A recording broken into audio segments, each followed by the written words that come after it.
Dans le livre du prophète Ésaïe, au chapitre 53, versets 4 et 5, nous lisons « Cependant, ce sont nos souffrances qu'il a portées, c'est de nos douleurs qu'il s'est chargé, et nous l'avons considéré comme puni, frappé de Dieu et humilié.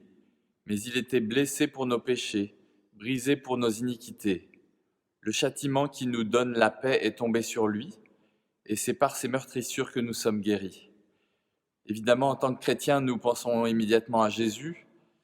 Il y a l'idée derrière ce passage que le Seigneur porte des tas de choses qui sont en nous, qui sont de nous. Et dans ce moment de confinement, dans ce moment de temps un peu difficile, nous voudrions vous inviter à considérer que finalement, contrairement à Dieu, nous ne savons pas ce que les autres portent dans leur cœur.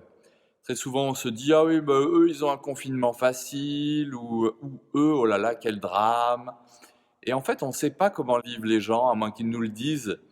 Et encore, quand ils nous le disent, parfois, ils ne nous disent pas tout. Donc, je voudrais vous inviter ce soir, c'est à réfléchir, à essayer d'avoir une immense compassion, une immense bienveillance, notamment pour ne pas juger ceux qui vivent un confinement différent du vôtre. C'est pas parce que vous avez l'impression de beaucoup souffrir et que les autres ne vous signifient pas qu'ils souffrent énormément que ce qu'ils portent est négligeable. Seul le Christ sait ce qu'il y a dans le cœur de l'homme. Seul Dieu connaît les souffrances que nous portons.